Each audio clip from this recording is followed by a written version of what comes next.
What's going on, my people? I'd like to welcome y'all to episode 2 of the biopsy of my marriage. And episode 2 is going to be, who was I? Like, before I met my wife, who was I? What was I really looking for? And before we get into this, I want to make sure that you guys understand something. I'm not here to try to embarrass my wife. Wouldn't do it. As a matter of fact, one of the reasons I'm here is I come from one of those spaces where loving a woman is not something that you do out loud. Last night, I cried. Like, I was so embarrassed about the fact that I'm on the internet professing my love for a woman openly, not knowing if we'll stay together, not knowing any of that, because that's not where I come from. Like, where I come from, men ain't begging no woman for nothing. But I know what the word of God tells us about loving our wives. And my wife has every right not to stay with me. So I don't want y'all here trying to make it seem like I'm the best man and she should give me no. Whatever my wife deserves to do, or whatever my wife decides to do, I stand by that. I love that woman. So don't gas me up too quick. Let's walk through this before you determine if I'm that great of a man or not. And understand that all of this is for the glory of God and to help you as a young man, as a young woman, gather information to make decisions on your marriage, because this is a covenant. And if anybody were to ask me today, bro, should I get married? The answer is yes, but no. So let's walk through this thing. So I started going back and I'm like, bro, let's just go take a look at who you were. Like, was there any anxiety there? Was there desperation there? Were you sound in your thinking? Like, were you too, like, what? Who was George before he met Michaela? And I found this video on my Instagram from, I think it's like 2018. I think at this stage, my wife and I had met each other, and I think we had gotten into our relationship, but we weren't far into it at this point. So check this out. So every once in a while, one of my old homeboys will hit me up. They say, "Gee, dog, like, how did you start this whole saving myself movement, dog? Like how? Like, what did it take to get here?" And I'm gonna say, "Dog, I'm gonna be straight up with you, bro. You know me. I was worse than you. This movement started me, and you know and I know that after you done had sex with 100 fine hoes, you ain't worried about being faithful. You worried about how I'm gonna get to the next 100. It's an addiction, and you want it. And not only that, bro, I was doing all this when I had nothing. So I'm really about to get busy now that I got some money." But then I just remembered this conversation, bro, that me and my mom's had when I was 18 years old. And she said, "Son, I want you to go 7 consecutive days for me with no sexual activity." I'm like, "All right, Mom, I'm gonna knock it out." And while all of this is going on, I got one question that just plagues my mind every day, like through all the foolishness I'm doing. And that question is, how in the world am I gonna stay faithful to my wife? I always knew I wanted to be married. I grew up in the country. I've been around marriage my whole life. How am I gonna stay faithful to my wife? Like, I have nothing. I don't have a faithful bone in my body. I do everything I want to do when I want to do it. And I finally said, all right, I'm gonna try this thing. It took me 7 years to go a 7-day process. I went 7 consecutive days when I was 25 years old. And it turned into over a year of abstaining from sex altogether, from masturbation as well. And it revolutionized my entire mindset. And all of a sudden, I knew what it was going to take to be faithful. All right, so that, one of the reasons I had to go public, like wanting to be married when you are a man like me, I knew, I was like, okay, I need to be bold before God, because if I hide anything, I don't do well in hiding. Like, that's one of the benefits that, you know what I'm saying, that I knew my wife would have, because I'm going to tell everything. Like my homeboys are like, bro, we'll never rob a bank with you, G, because your conscience won't let you hold it.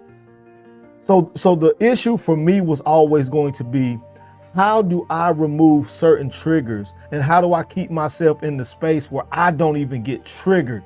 Because once I go away, I probably won't come back.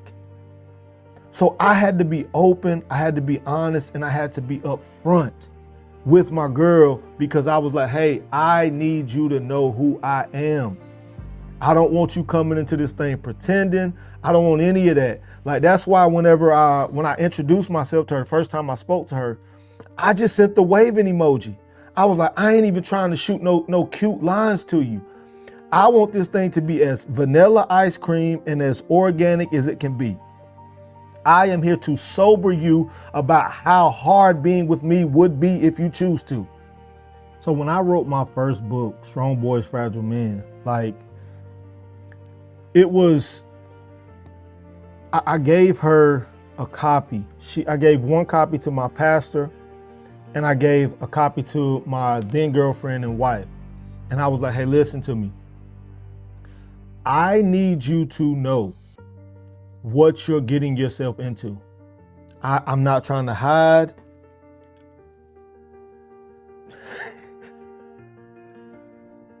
Because I had personally found that in my walk with Jesus Christ, if I'm not bold and I'm not honest and I'm not professing my faith on a day-to-day basis, then I can't stay saved because I got too many habits and too many vices. Like I'm running from everything back there to the kingdom of heaven. And if I ever stop running, I don't want you to be here to endure what's gonna catch me. So I gave her this book. I said, I want you to read it.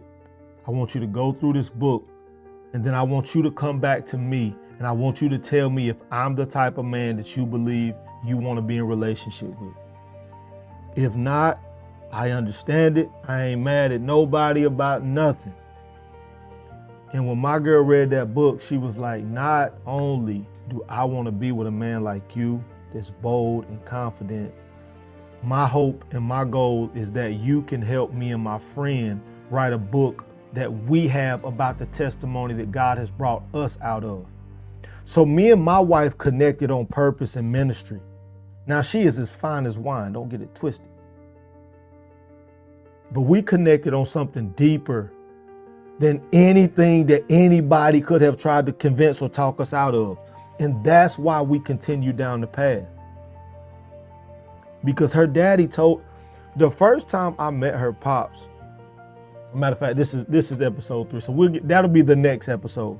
But I was open and I was honest about who I was. Ladies, if there isn't an intentional conviction about who he is, where he's come from, the flaws that he's bringing to you, the things that he's done to resolve those flaws, and he's explaining to you how you're going to be able to help keep him away from the monsters that's chasing him, then he may not necessarily be ready. Now, I'm not trying to make him like me. I'm trying to point out to you that he needs to be more like Christ. Christ was a very intentional being on what he was coming to do. I did not come except to save the lost sheep and children of Israel. He was very specific, and the other people who get blessed along the way is because of their faith. But I came for a very intentional purpose. I knew that I wanted to be married. Now, if there is a flaw in my preparation for marriage, I've sometimes gotten accused of, gee, it didn't matter which woman it was, you were just ready to get married. And while I understand it, I reject it as a premise because there was something very specific that attached me to my wife. Speaking of attachment, and we'll talk about this in a different episode too. When you finally meet somebody, and I'll close with this, when you finally meet somebody, one thing you have to ask yourself, because when you've been with a lot of women like I have, one of the things that you have to ask yourself if you're a young man, Am I choosing somebody because I think they're going to be a challenge for me? Or am I choosing somebody that I believe is going to agree with me, and that boredom, which is really healthiness for men like me, that boredom is going to be something that I have to learn how to understand and manage so that I don't abuse her.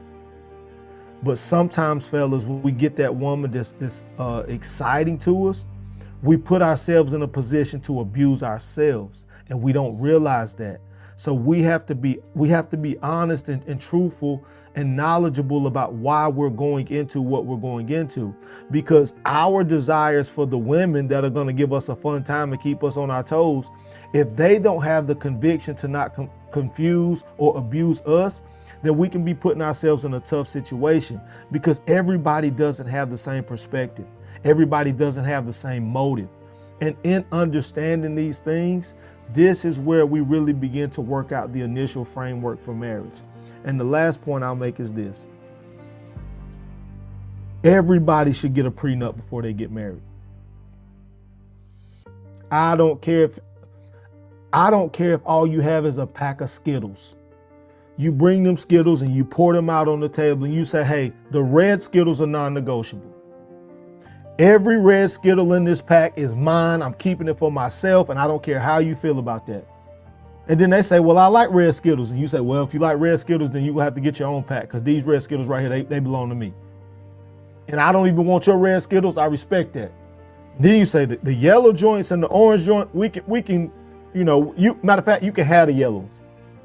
I have no intention to eat a yellow Skittle ever. A prenup gives you the ability to fight while you still like each other about things that matter. Because once you start to get to the divorce stage, once you get to the point where you're talking divorce, you almost can't work it out the way you need to work it out. And this is the sucky part about divorce in my perspective, especially when we got kids. I have to learn to effectively communicate with somebody after marriage that I couldn't effectively communicate within the marriage. So it doesn't make sense to divorce, because I have to be just as good at communicating with you as I would have had to been if we stayed in our marriage. And I'm just like, wait a minute.